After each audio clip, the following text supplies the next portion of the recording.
I think there are few needs for dramatic technological development. Costs have come down because of incremental improvements in the industrial supply chain, and that will continue. We have to store the energy, and the storage needs to be cheap, it needs to be marketable, and it needs to cover a whole range of possibilities. What we are also starting to see, which is extremely important and very relevant in this part of the world, is also rooftop. Simply because we do have, while we wait for battery technology to catch up so that we can use solar PV power day and night, already we can shave an enormous amount of peak load because we have this load match in this part of the world. A significant amount of our energy is consumed in space cooling, exactly at the time when the sun is shining the most.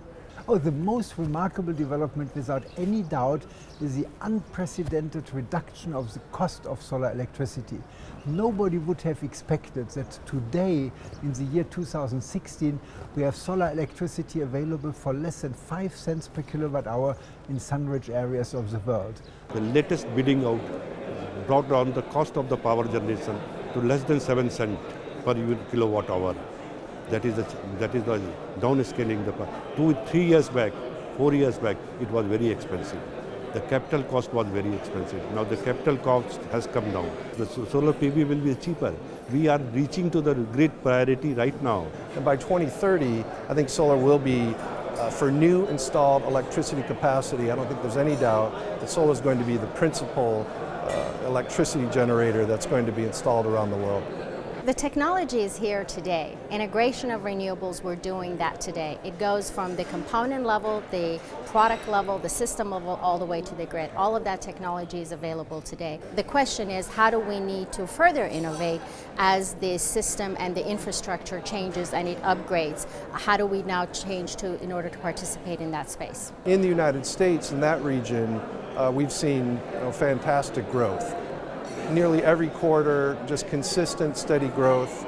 Importantly, we just saw the U.S. Congress and the President approve the extension of an investment tax credit. And that's going to guarantee that we're going to have, within the United States alone, the estimate is that we have 100 gigawatts of installed solar capacity by 2020. And that is all the result of policy certainty. Between 2030 and 2050, we will see globally 10 to 30% of the global energy demand covered by solar PV, and this will mean installations between 10,000 gigawatt and 30,000 gigawatt. Today, worldwide, we have installed 200 gigawatts. Renewable energy technologies, in particular solar, will also change the borders of the energy system.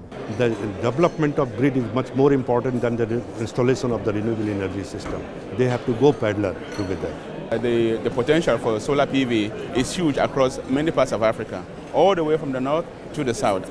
Although we have renewable energy resources all over Africa, we need to promote integration of the African power systems where energy can be generated where the resource is abundant and used where it's needed the most.